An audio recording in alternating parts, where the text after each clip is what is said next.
일본이 충격에 빠졌습니다. 단 하루 만에 자신들이 공개한 결정적 증거가 전 세계를 향한 거짓이었다는 사실이 드러났기 때문입니다. 일본은 당황했고 미국과 유럽은 이건 뭔가 있다라며 연속으로 긴급 분석에 들어갔습니다. 그리고 바로 다음 날 유엔에 제출된 일본의 847페이지 자료 중 무려 31개가 조작된 정황이 포착됐습니다. 대체 무슨 일이 벌어진 걸까요? 지금부터 그 숨막히는 전말을 공개합니다. 여러분의 구독과 좋아요로 함께 해주세요. 시작합니다. 이야기는 3주 전으로 거슬러 올라갑니다. 11월 12일 제네바에 있는 제 사무실로 긴급 보고서가 날아왔어요. 동아시아 담당관이 직접 들고 왔습니다. 의장님, 일본이 움직였습니다. 보고서를 펼치자 위성 사진이 보였어요. 대마도 북쪽 해역에 일본 해상자위대 함정 세척이 배치된 모습이었습니다. 이게 뭡니까? 해상 봉쇄 태세입니다. 공식적으로는 훈련이라고 하지만 배치 패턴을 보면 완전히 전투 준비 상태예요. 저는 눈살을 찌푸렸습니다. 대마도에서 무슨 일이 있습니까? 일본 정부가 대마도 영유권을 재확인한다고 발표했습니다. 도쿄의 영토주권 전시관을 확장 개관했고 대마도관이라는 별도 전시실까지 만들었어요. 한국 반응은요? 그게 없습니다. 없다고요? 내 48시간째 아무런 공식 입장이 없습니다. 청와대도 외교부도 국방부도 전부 침묵하고 있어요. 저는 의아했습니다. 제가 아는 한국은 영토 문제에 민감한 나라였어요.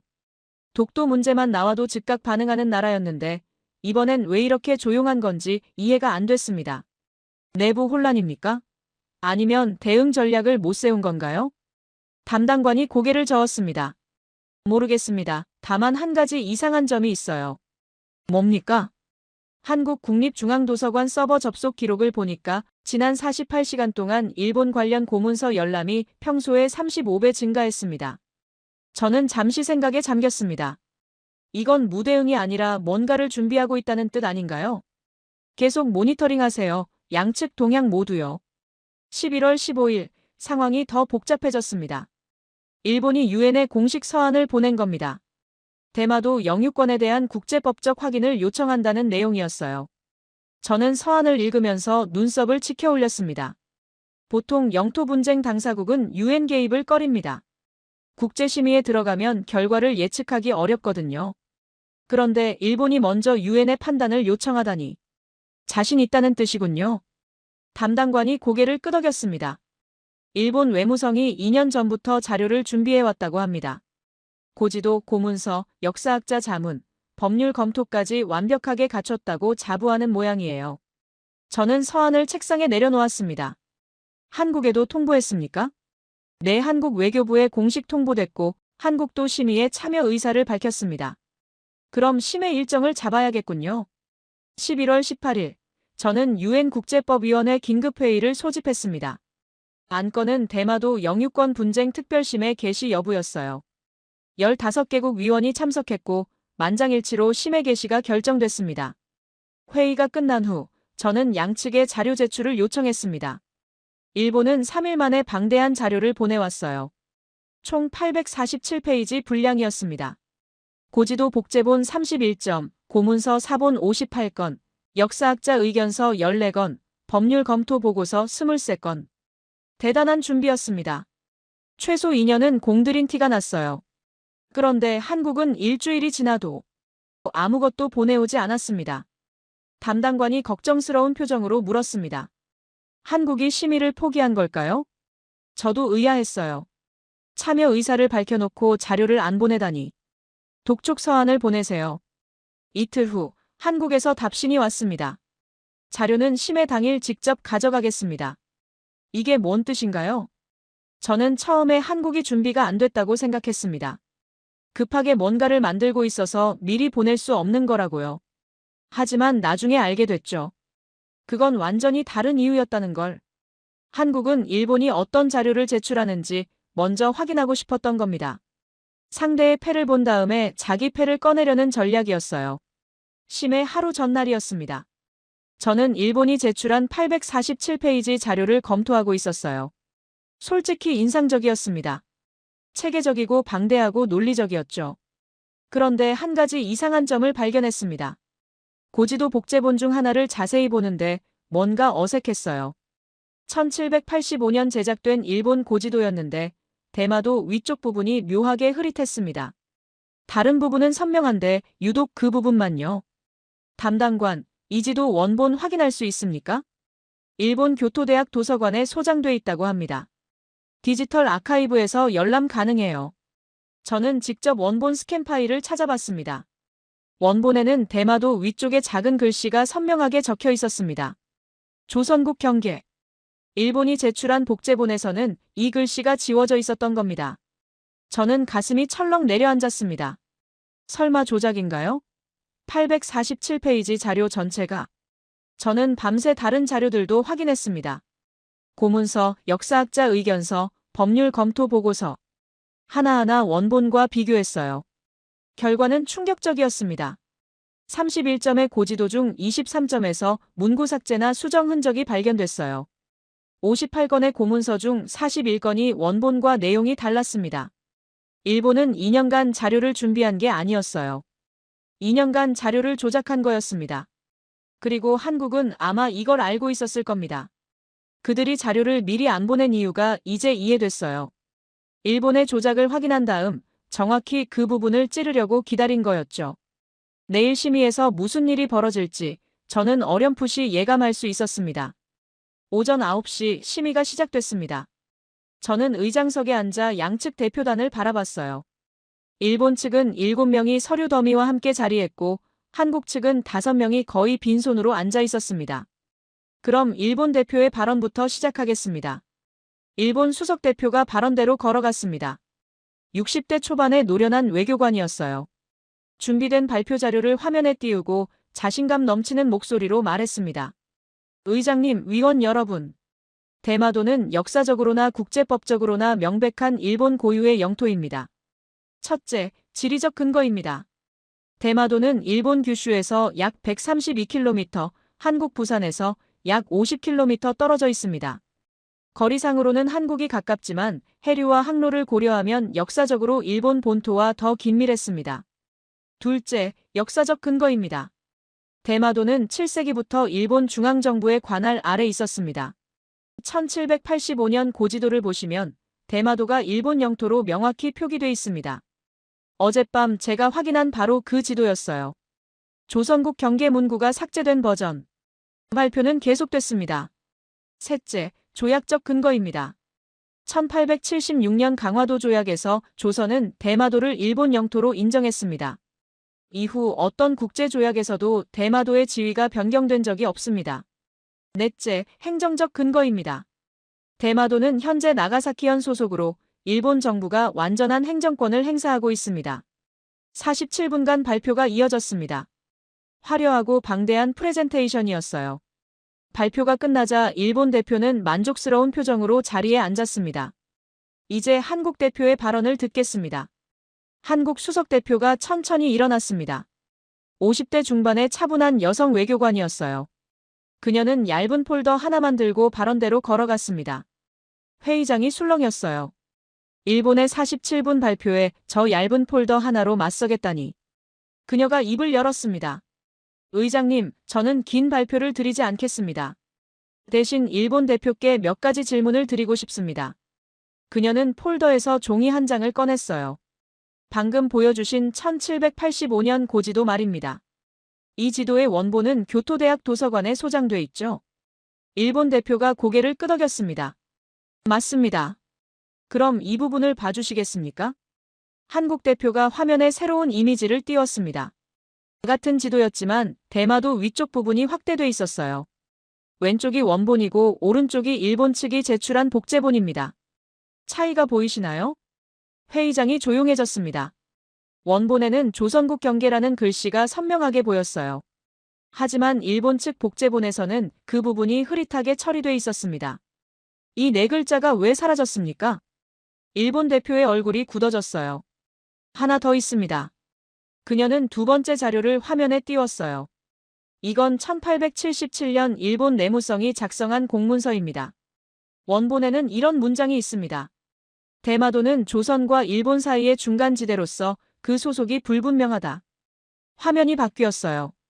그런데 일본 측이 제출한 자료에서는 이 문장이 통째로 삭제됐습니다. 대신 대마도는 일본의 관할 하에 있다라고만 남아있죠. 회의장 여기저기서 웅성거리는 소리가 났습니다. 어젯밤 제가 발견한 것과 정확히 일치하는 내용이었습니다. 한국 대표가 발언대에서 한 걸음 물러섰습니다. 의장님, 저는 더 이상 발언하지 않겠습니다. 다만 한 가지만 요청드립니다. 말씀하세요. 일본 측이 제출한 847페이지 자료 전체에 대해 원본과의 대조 검증을 요청합니다. 우리가 확인한 바로는 최소 60사건의 문서에서 삭제 또는 수정 흔적이 발견됩니다. 저는 어젯밤 제가 확인한 것보다 더 많은 숫자에 놀랐습니다. 한국은 저보다 훨씬 철저하게 검증했던 거예요. 일본 대표가 벌떡 일어났습니다. 이에 있습니다. 한국 측의 주장은 근거 없는 비방입니다. 우리 자료는 모두 정확한 복제본입니다. 한국 대표가 차분하게 대답했습니다. 그렇다면 검증을 두려워하실 이유가 없으시겠죠? 회의장이 다시 조용해졌습니다. 저는 양측을 번갈아 봤습니다. 일본 대표는 얼굴이 붉어져 있었고 한국 대표는 여전히 차분했어요. 좋습니다. 검증 요청을 받아들이겠습니다. 저는 의사봉을 두드렸습니다. 일본 측이 제출한 모든 자료에 대해 원본 대조 검증을 실시하겠습니다. 검증이 완료될 때까지 심의는 일시 중단됩니다. 회의가 끝난 후 저는 한국 대표를 복도에서 마주쳤습니다. 실례지만 어떻게 그렇게 정확히 알고 계셨습니까? 일본 자료의 문제점을요. 그녀가 미소를 지었습니다. 저희는 10년 전부터 준비했습니다. 10년이요? 네, 일본이 언젠가 이런 식으로 나올 거라는 걸 알고 있었으니까요. 그래서 미리 원본 자료를 전부 확보해뒀습니다. 일본 도서관, 미국 국립문서관, 영국 공공기록관. 전 세계에 흩어진 관련 문서를 수집했죠. 저는 감탄했습니다. 그런데 왜 미리 자료를 안 보내셨습니까? 심해 전에 제출하셨으면 더 좋았을 텐데. 그녀가 잠시 생각하더니 대답했습니다. 일본이 어떤 자료를 들고 올지 정확히 알아야 했으니까요. 그들이 패를 먼저 보여줘야 저희가 정확히 반박할 수 있었습니다. 그럼 일본이 다른 자료를 가져왔으면 어쩌려고요? 괜찮습니다. 저희는 모든 시나리오에 대비했으니까요. 어떤 자료를 가져오든 원본을 대조할 준비가 돼 있었습니다. 저는 고개를 끄덕였습니다. 이게 10년간의 준비라는 거구나. 상대가 뭘 하든 어떻게 나오든 전부 예상하고 대응책을 마련해두는 것. 한국 대표가 돌아서며 말했습니다. 의장님, 검증 결과가 나오면 아마 더 놀라실 겁니다. 저희가 발견한 건 60사건만이 아니거든요.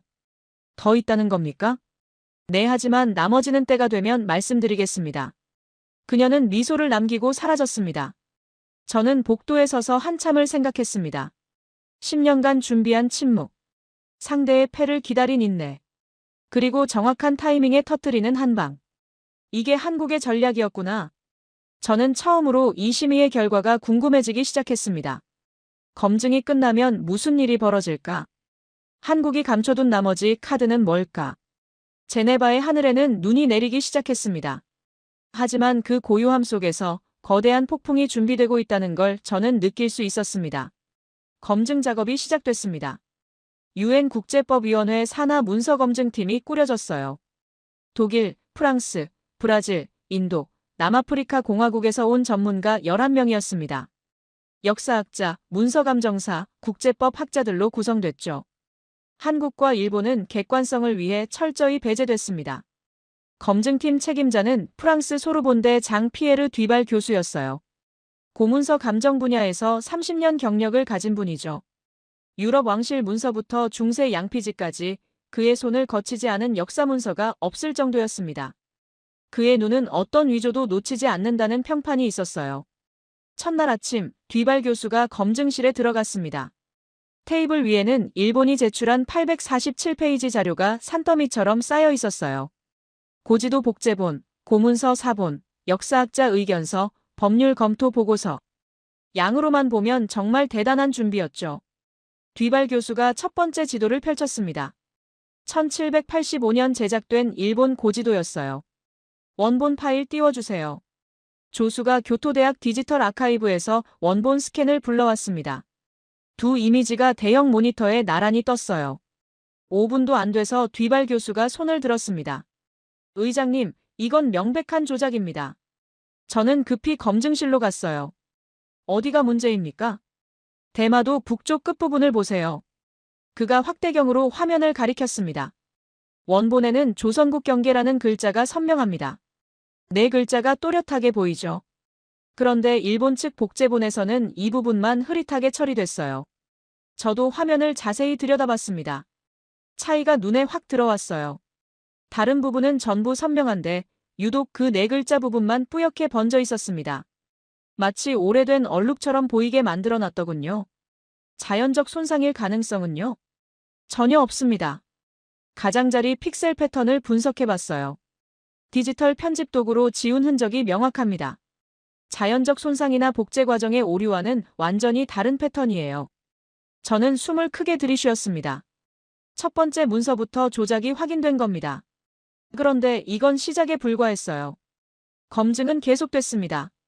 이틀째, 뒤발 교수팀이 고지도 31점을 전부 확인했어요. 결과는 충격적이었습니다. 31점 중 27점에서 문제가 발견된 거예요. 삭제된 문구, 변경된 경계선, 추가된 표기. 수법은 다양했지만 방향은 하나였습니다.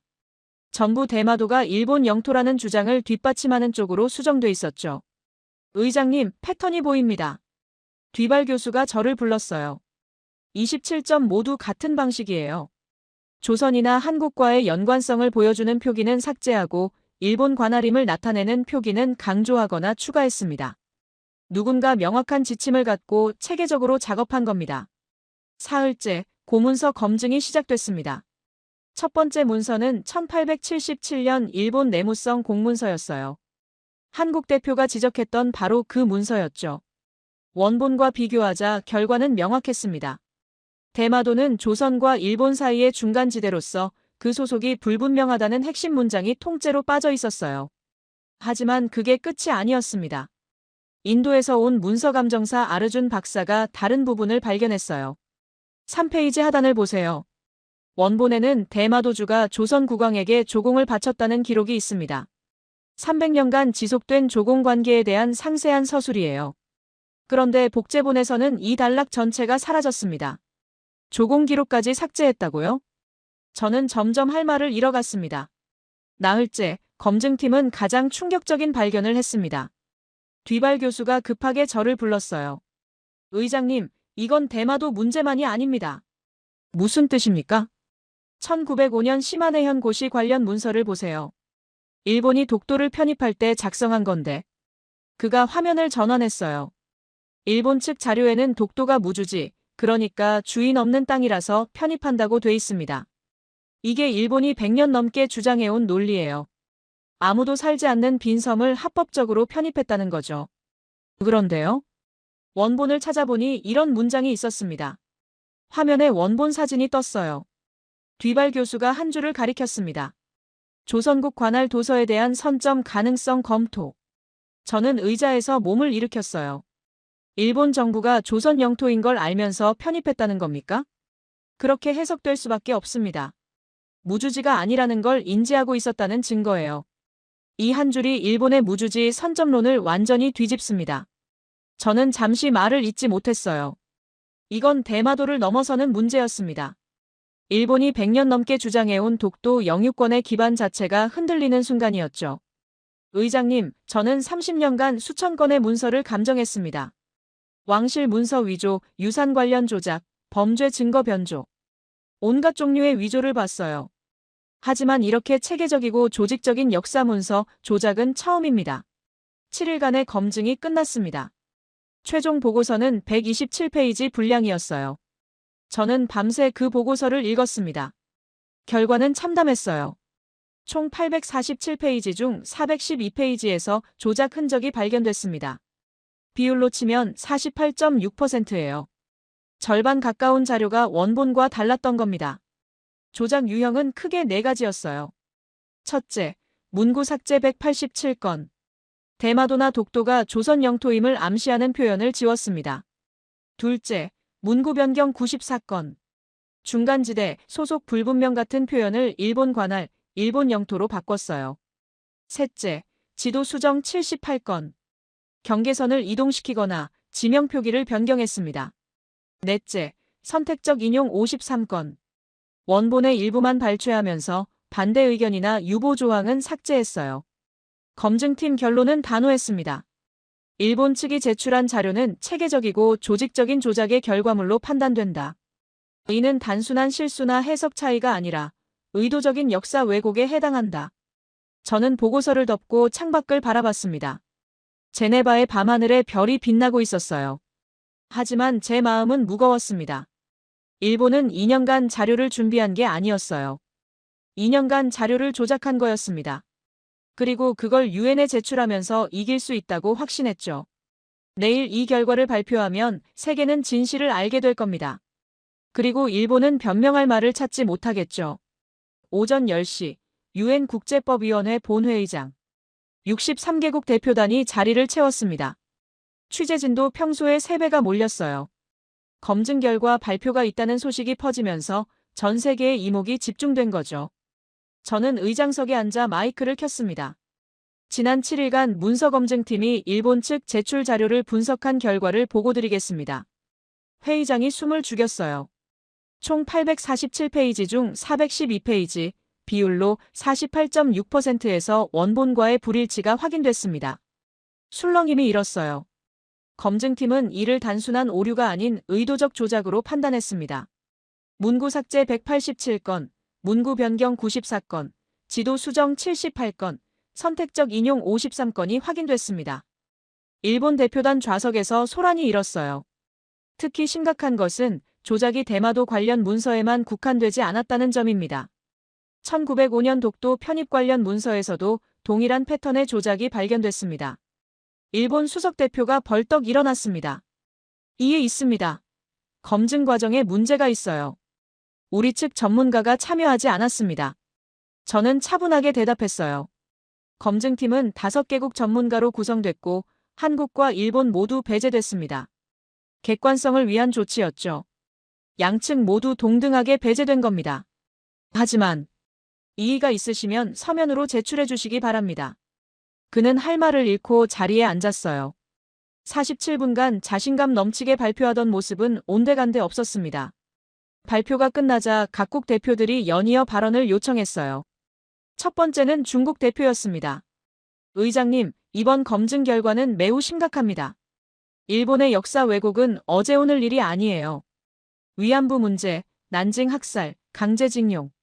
그들은 항상 이런 식이었습니다. 이번 일은 빙산의 일각에 불과해요. 독일 대표가 뒤를 이었습니다. 저희 독일은 2차 대전 후 과거를 철저히 반성했습니다.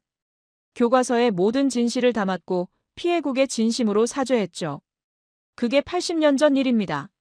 하지만 일본은 지금까지도 같은 짓을 반복하고 있어요.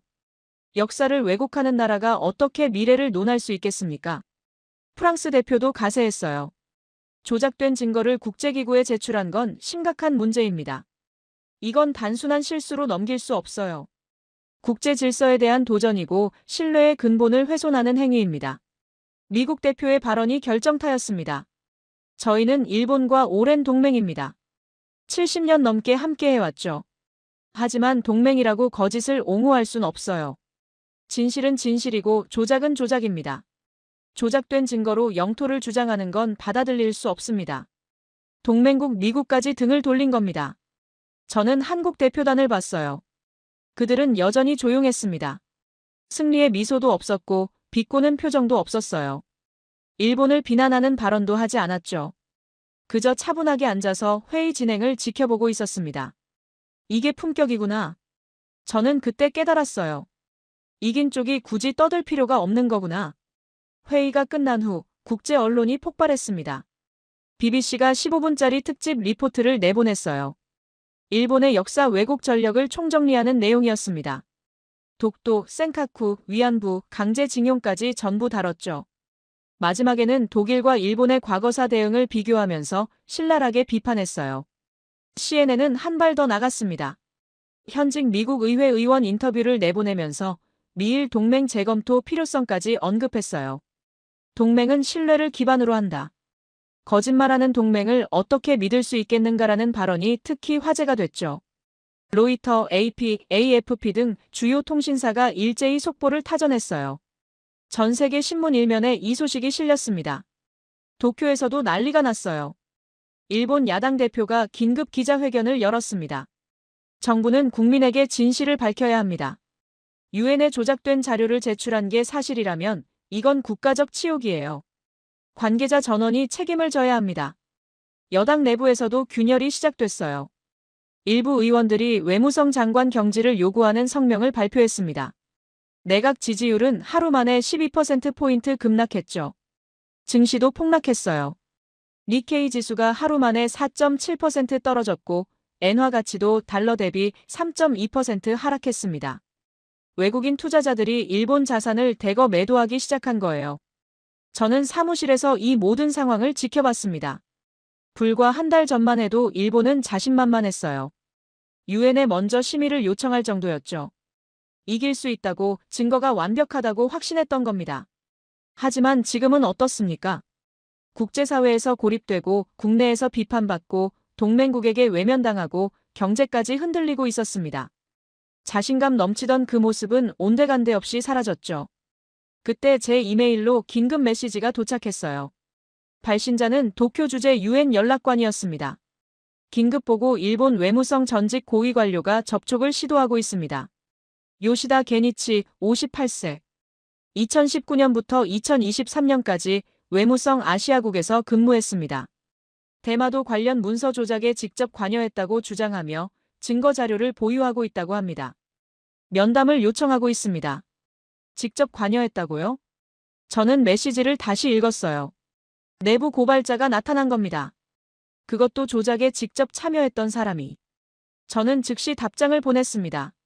신원 확인 후 최대한 빨리 면담을 잡아주세요. 비밀 유지에 만전을 기해 주시고요. 한 명이 입을 열면 다른 사람들도 따라오게 되죠. 그리고 한국은 여전히 침묵하고 있었습니다. 한마디도 안 했어요. 승리 선언도 일본 비난도 없었습니다. 그저 조용히 세계가 대신 말해주는 걸 지켜보고 있었죠. 내부 고발자가 뭘 들고 올지, 그게 이 사건을 어디까지 확대시킬지. 저는 아직 몰랐습니다. 하지만 한 가지는 확실했어요. 이건 끝이 아니라 시작이었습니다. 거짓말의 성은 이제 막 무너지기 시작한 거예요. 저는 제네바 외곽의 한 호텔에서 요시다 게니치를 만났습니다. 보안을 위해 유엔 본부가 아닌 외부 장소를 택했어요. 요시다는 일본 외무성에서 32년간 근무하다 2023년에 퇴직한 인물이었습니다. 아시아국 차장까지 올라간 엘리트 관료였죠. 호텔 스위트룸 문이 열리자 60대 초반의 마른 남자가 서 있었어요. 눈 밑에 짙은 그림자가 있었고 손이 미세하게 떨리고 있었습니다. 잠을 제대로 못 잔 티가 역력했죠. 슈미트 의장님이시죠? 맞습니다. 요시다 씨, 직접 연락 주셔서 감사합니다. 우리는 창가 소파에 마주 앉았어요. 그가 무릎 위에 올려놓은 서류 가방이 눈에 들어왔습니다. 묵직해 보였어요. 바로 본론으로 들어가죠. 당신이 문서 조작에 직접 관여했다고 하셨는데 구체적으로 설명해 주시겠습니까? 긴 침묵 후에 입을 열었습니다. 2019년 봄이었습니다. 외무성 장관실에서 긴급 지시가 내려왔어요. 대마도 영유권 관련 자료를 정비하라는 내용이었죠. 정비요?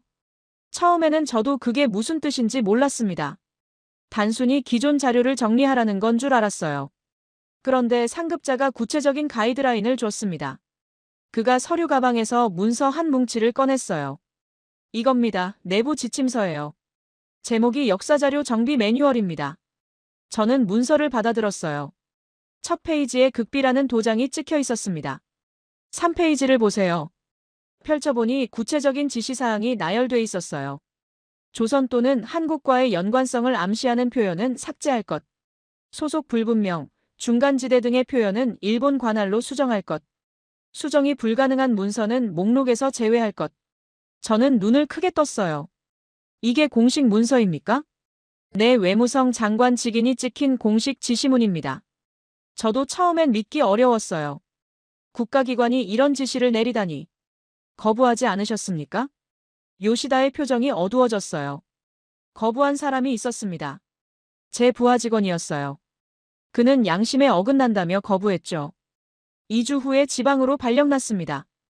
오키나와 끝자락에 있는 작은 출장소로요. 사실상 좌천이었습니다. 그가 고개를 숙였어요.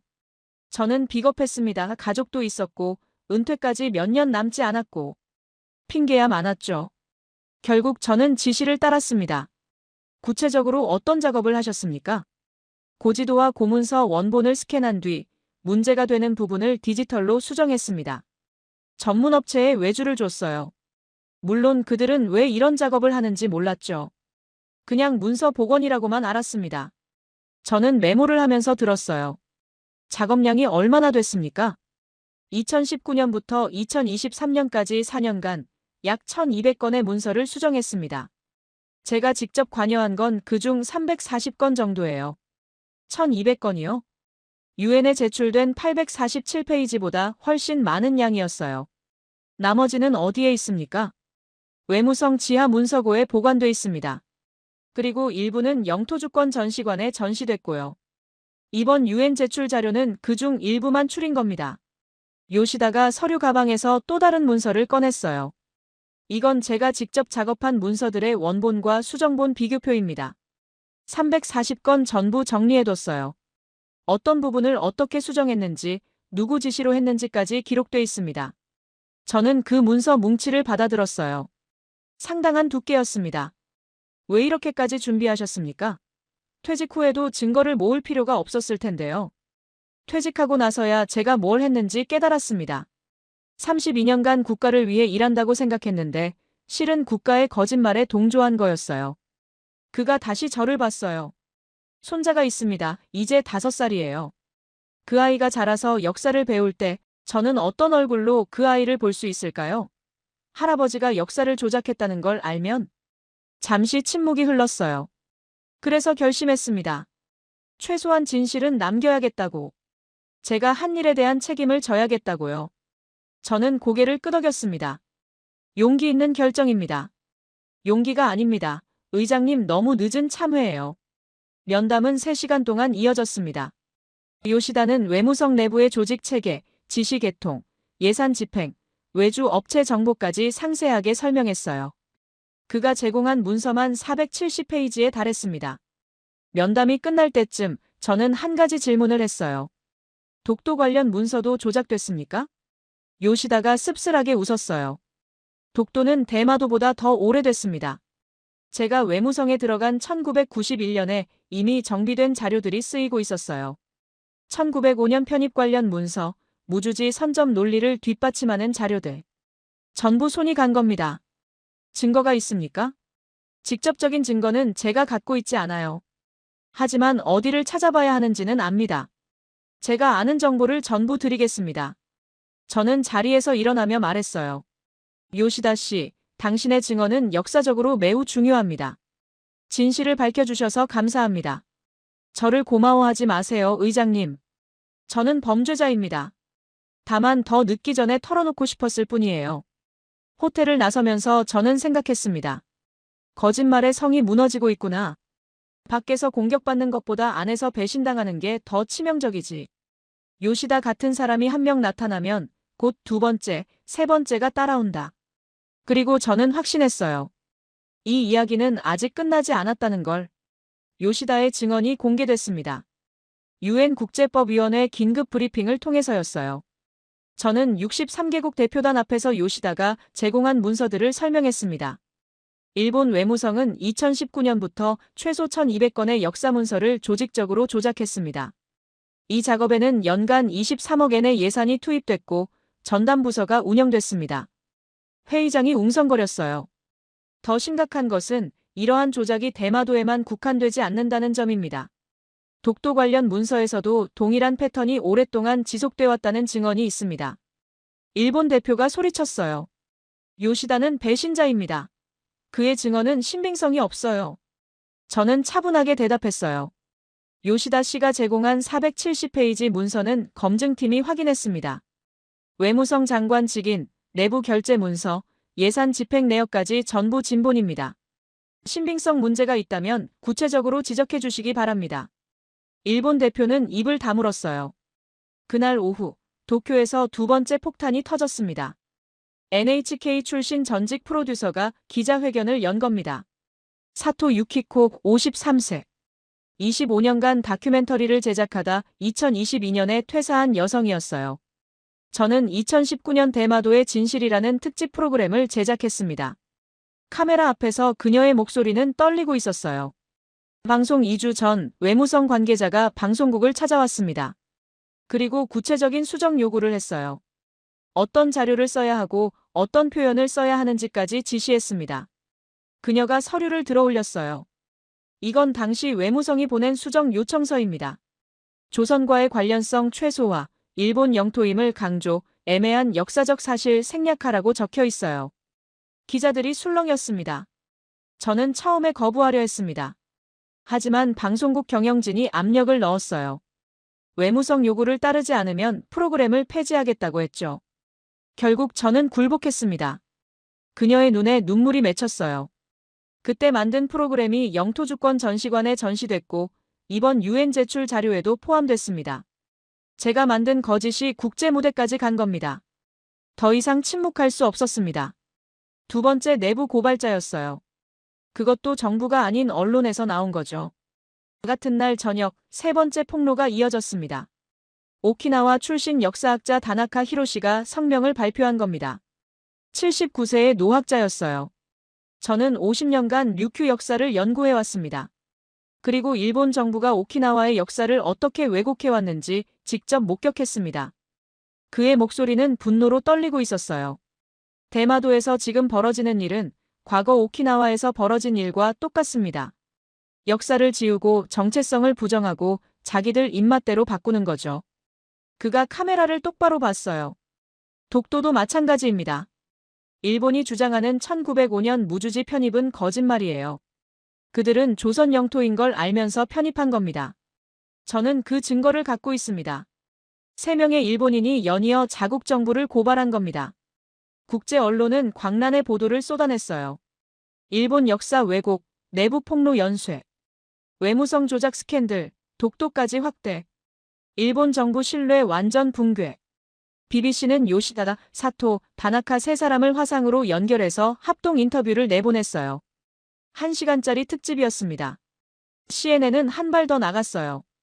1905년 독도 편입 관련 원본 문서를 입수했다면서 단독 보도를 했습니다. 무주지가 아니라는 걸 일본 정부가 알고 있었다는 내용이었죠.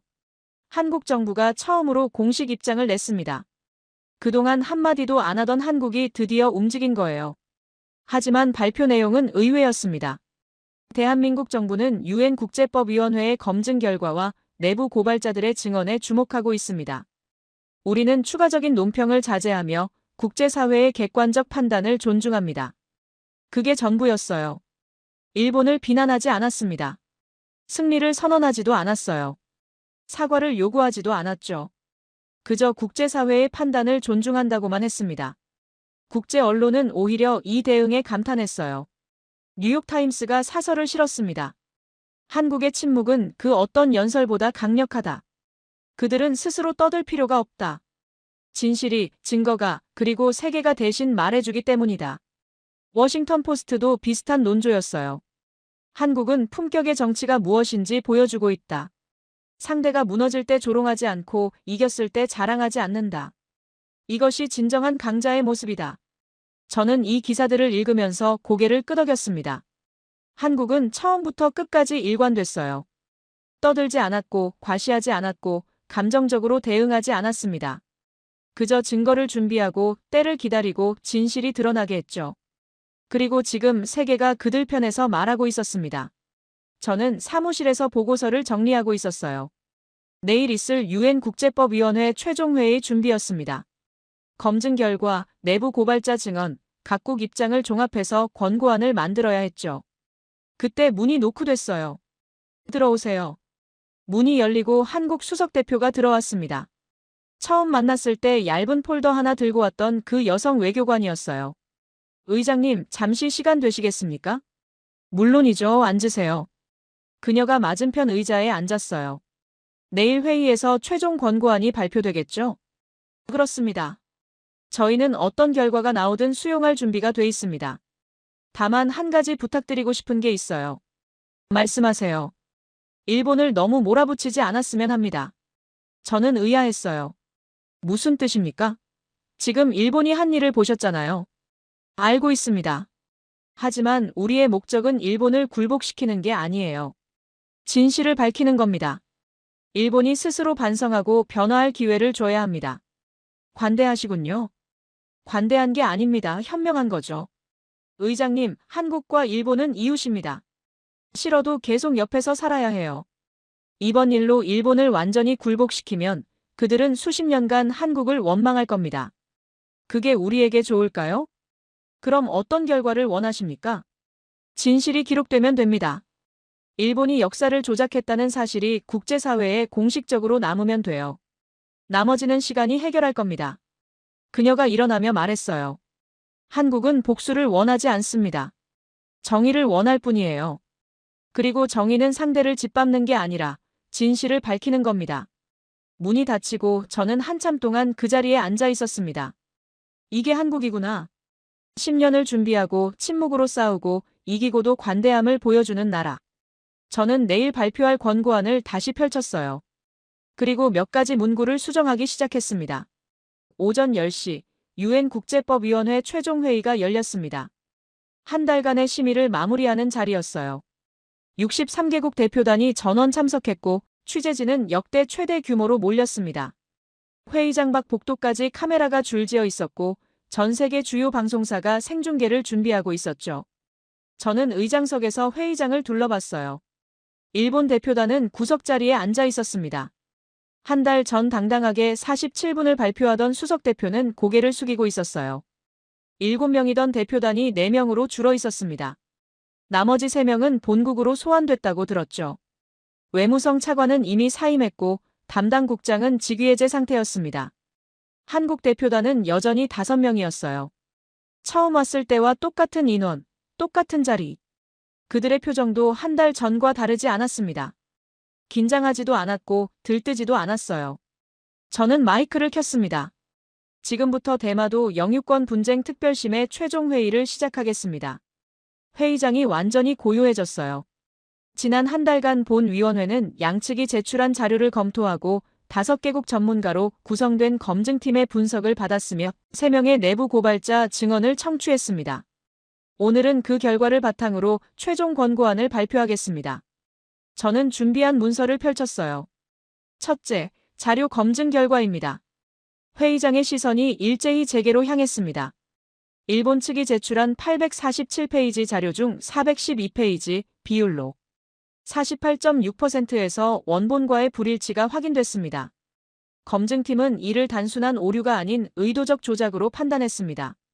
문구 삭제 187건, 문구 변경 94건, 지도 수정 78건, 선택적 인용 53건이 확인됐습니다.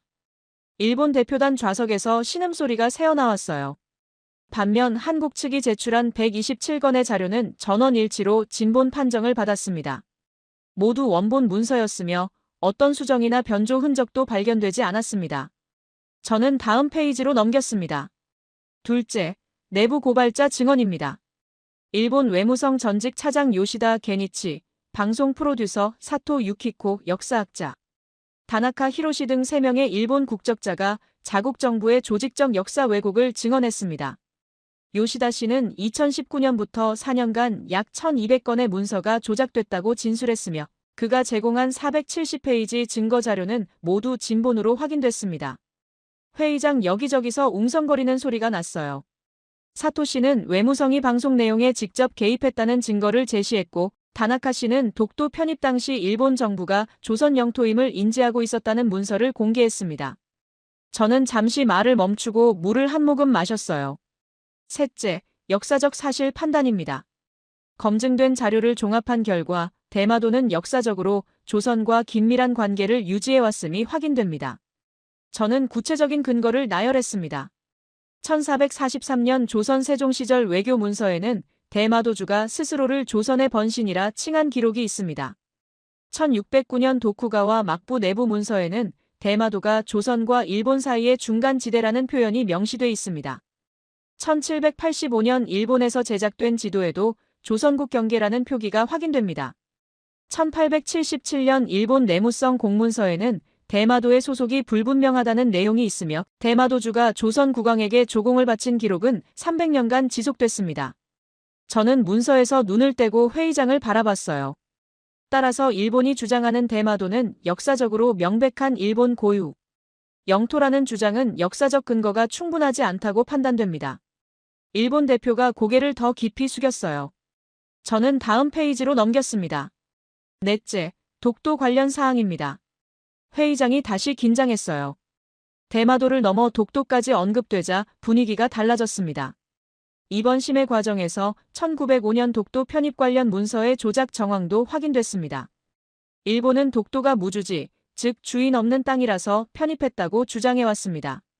하지만 내부 고발자 증언과 원본 문서 분석 결과 일본 정부가 독도가 조선 영토임을 인지하면서도 편입을 강행했다는 정황이 드러났습니다. 원본 문서에는 조선국 관할 도서에 대한 선점 가능성 검토라는 문장이 있었으나 일본 측이 제출한 자료에서는 이 문장이 삭제돼 있었습니다. 이에 본 위원회는 독도 영유권 문제에 대해서도 별도의 검토가 필요하다는 의견을 제시합니다. 일본 대표단 좌석에서 누군가 머리를 감싸 쥐었어요. 대마도뿐 아니라 독도까지 흔들리는 순간이었습니다. 저는 마지막 페이지를 펼쳤어요. 이상의 내용을 바탕으로 유엔 국제법위원회는 다음과 같이 권고합니다. 회의장이 완전히 조용해졌습니다. 첫째, 일본 정부는 역사자료 조작에 대해 국제사회에 공식 사과할 것을 권고합니다. 둘째, 일본 정부는 대마도 인근 해역에서의 군사적 행동을 중단하고 긴장 완화 조치를 취할 것을 권고합니다. 셋째, 대마도의 역사적 지위에 대해서는 한일 양국이 객관적 역사 연구를 바탕으로 대화할 것을 권고합니다. 넷째, 일본 정부는 향후 국제기구에 제출하는 모든 자료에 대해 원본 검증 절차를 의무화할 것을 권고합니다. 저는 문서를 덮었어요.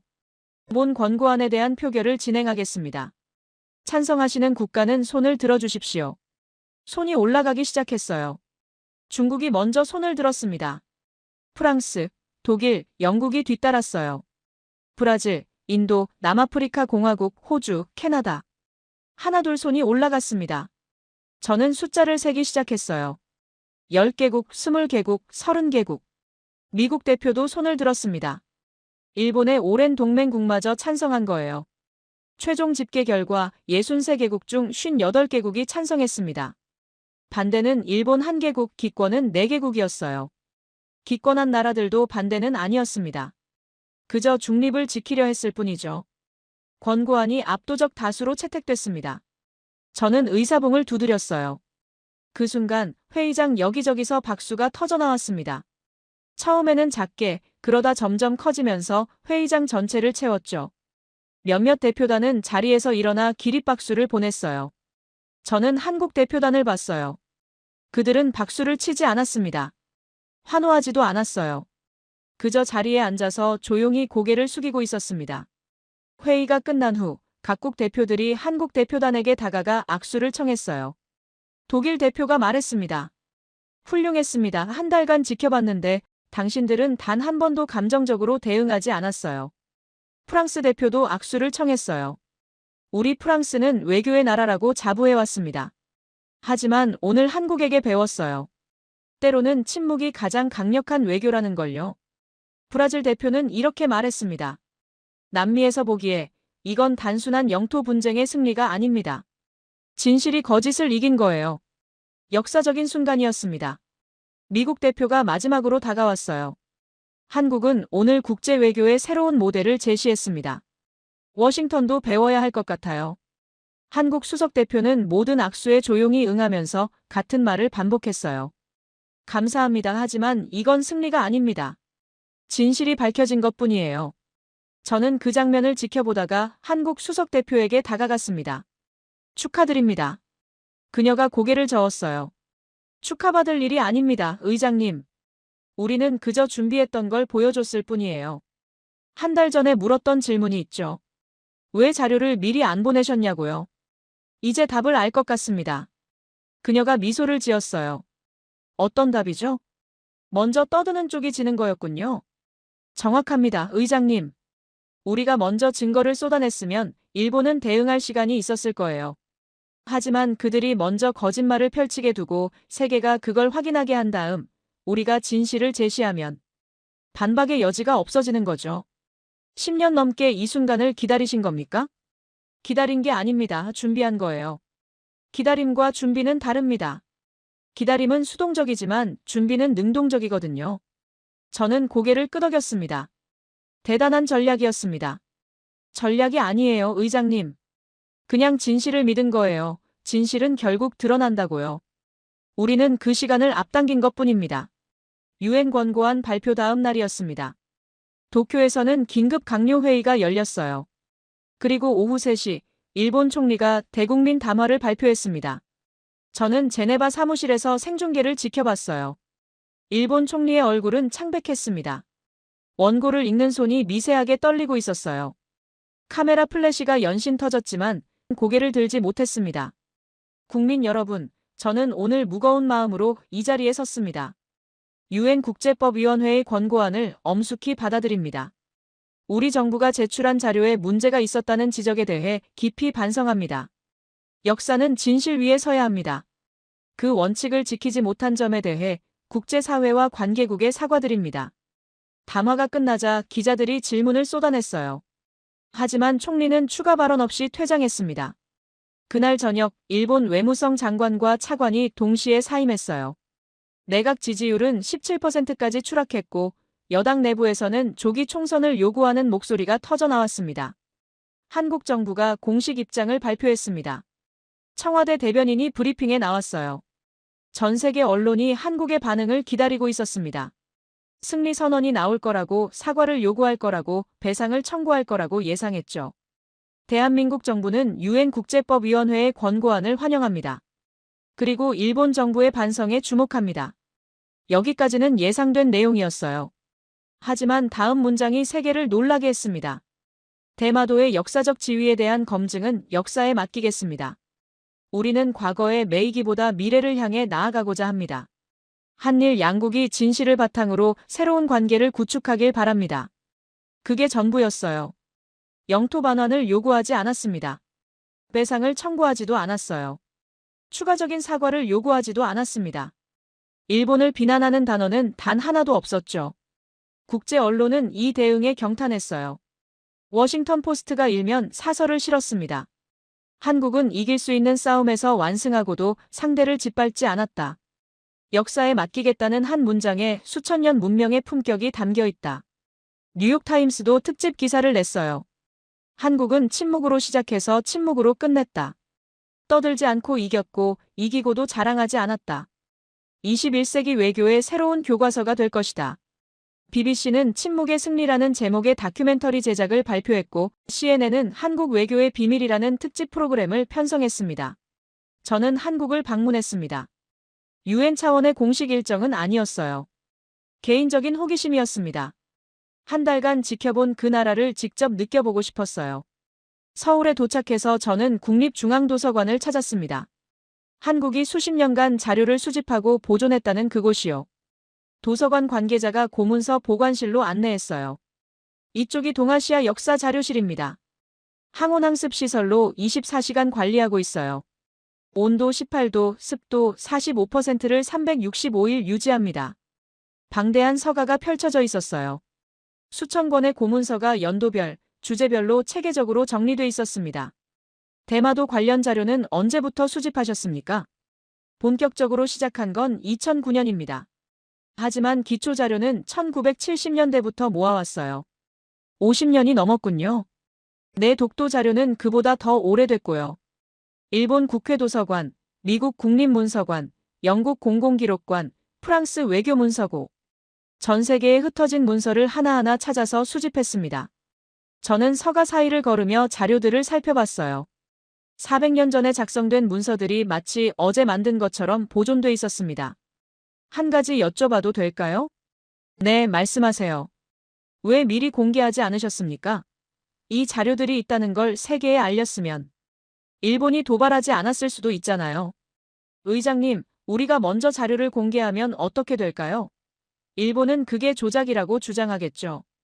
그러면 우리 주장 대 일본 주장, 서로 진위를 다투는 싸움이 됩니다. 그렇겠군요. 하지만 일본이 먼저 거짓말을 하고 세계가 그 거짓을 확인하고 일본 내부에서 고발자가 나오고 그 다음에 우리가 진실을 제시하면 누가 봐도 명백해지는 거죠. 저는 고개를 끄덕였습니다. 순서가 중요했군요. 내 무엇을 말하느냐보다 언제 말하느냐가 더 중요할 때가 있어요. 우리는 50년간 준비하면서 그 언제를 기다렸습니다. 저는 독도로 향하는 헬기에 올랐어요. 한국 정부의 초청이었습니다. 헬기가 동해 상공을 날았어요. 끝없이 펼쳐진 겨울 바다 위로 작은 섬 2개가 점점 가까워졌습니다. 독도였어요.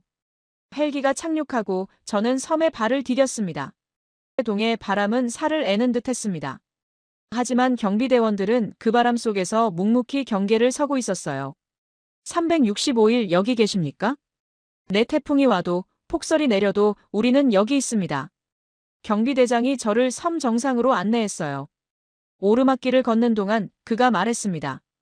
의장님, 저희 아버지도 여기서 근무하셨어요. 1970년대예요. 그때는 시설도 없고 보급도 힘들어서 한 달에 한 번 식량이 왔다고 해요. 그래도 단 하루도 자리를 비우지 않았다고 하셨습니다. 때를 이어 근무하시는 건가요? 네, 저희 아들도 해양경찰이 됐어요. 언젠가 여기 올 겁니다. 정상에 도착하자 동해가 360도로 펼쳐졌어요. 수평선 끝이 보이지 않았습니다. 태극기가 펄럭이고 있었습니다.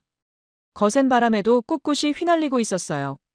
저는 주머니에서 수첩을 꺼냈습니다. 한 달간 제가 목격한 모든 것을 정리하고 싶었어요. 제네바에서 시작해서 이 작은 섬까지 온 여정을요. 펜을 들고 천천히 적었습니다. 이 나라는 50년을 준비했다. 그리고 한 달 만에 증명했다. 마지막 한 줄을 적었어요. 진짜 강한 나라는 이기고도 침묵한다. 수첩을 덮고 바다를 바라봤습니다. 한 달 전 일본이 대마도에 함정을 배치했을 때 세계는 한국의 침묵을 의아해했어요. 왜 반응하지 않는지, 왜 항의하지 않는지 이해하지 못했죠. 하지만 그 침묵 속에 50년의 준비가 있었습니다. 그 고유함 속에 수천 페이지의 증거가 있었어요. 한국은 떠들지 않았습니다. 하지만 세계가 들었어요. 한국은 자랑하지 않았습니다. 하지만 역사가 기록했어요. 한국은 복수하지 않았습니다. 하지만 진실이 승리했어요. 헬기로 돌아가는 길에 경비대장이 말했습니다. 의장님, 한 가지만 기억해 주세요. 뭘까요? 우리는 이 섬을 지키기 위해 70년을 싸웠습니다. 앞으로 70년도 싸울 겁니다. 하지만 우리가 원하는 건 싸움이 아니에요. 그럼 뭘 원하십니까? 그냥 조용히 여기 있고 싶어요. 아무도 뺏으러 오지 않는 평화로운 바다에서요. 그게 우리가 바라는 전부입니다. 저는 고개를 끄덕였습니다. 헬기가 이륙했어요. 독도가 점점 작아졌습니다. 하지만 태극기는 끝까지 선명하게 보였어요. 제네바로 돌아가는 비행기 안에서 저는 최종 보고서를 작성했습니다. 마지막 문장은 이렇게 썼어요. 한국은 이번 분쟁에서 새로운 외교의 모델을 제시했다. 그것은 힘의 과시가 아닌 진실의 제시였고 소음이 아닌 침묵이었으며 복수가 아닌 품격이었다. 역사는 이 한 달을 오래 기억할 것이다. 펜을 내려놓고 창밖을 바라봤습니다. 구름 아래로 태평양이 펼쳐져 있었어요. 저 바다 건너편에 한국이 있었습니다. 50년을 준비하고 한 달 만에 증명하고 이기고도 조용했던 그 나라가요. 저는 중얼거렸어요. 대단한 나라야. 그리고 수첩의 마지막 페이지를 펼쳐 한 문장을 더 적었습니다. 나도 이 나라처럼 살고 싶다. 떠들지 않고 증명하는 삶을. 대한민국의 품격 있는 승리를 응원하신다면 댓글에 대한민국 화이팅이라고 남겨주세요. 고맙습니다.